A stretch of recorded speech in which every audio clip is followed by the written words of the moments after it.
Let's read this Bible story, Samson and Delilah. This takes place in Judges chapter 16. Sometime later, Samson fell in love with a woman from the valley of Sorek, whose name was Delilah. The rulers of the Philistines went to her and said, "If you can lure Samson into showing you the secret of his great strength and how we can overpower him, each one of us will give you 1,100 shekels of silver."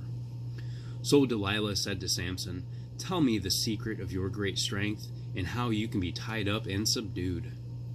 Samson teased her with lies, and the Philistines tried to catch him 3 times without success, but Delilah continued to nag him day after day. So he told her everything. "No razor has been used on my head," he said, "because I have been a Nazirite set apart to God since birth. If my head were shaved, my strength would leave me, and I would become as weak as any other man." When Delilah saw that he had told her everything, he sent word to the rulers of the Philistines. So the rulers of the Philistines returned with the silver in their hands, having put him to sleep on her lap.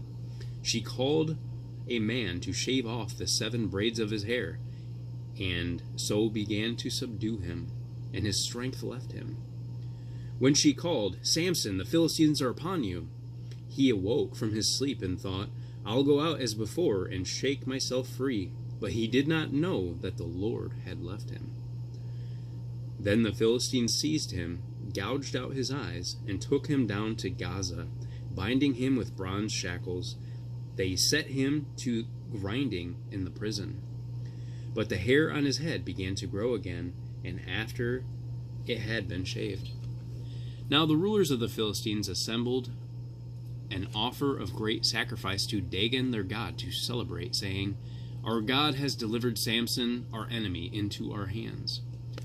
While they were in high spirits, they shouted, "Bring out Samson to entertain us." So they called Samson out of the prison, and he performed for them. The temple was full. About 3,000 people had crowded onto the roof. Samson asked to be led to the pillars that support the temple. There he prayed to God for his strength to return one more time. "Let me, with one blow, get revenge on the Philistines for my 2 eyes." Then Samson reached toward the 2 central pillars on which the temple stood. Bracing himself against them, Samson said, "Let me die with the Philistines." Then he pushed with all his might, and down came the temple on the rulers and all the people in it. Thus he killed many more when he died than when he lived. Then his brothers and his fathers and whole family buried him between Zorah and Eshtaol in the tomb of Manoah, his father. Understanding the story. This story shows how God uses Samson's weakness to bring about Israel's deliverance. By breaking his Nazirite obligations and pursuing foreign women, Samson symbolizes the Israelites who abandon God's law to worship idols. Yet, like the people he leads, he knows where to turn in times of need, and God shows him mercy. Thank you, Lord, for your word. Come on back tomorrow, and we'll do it again.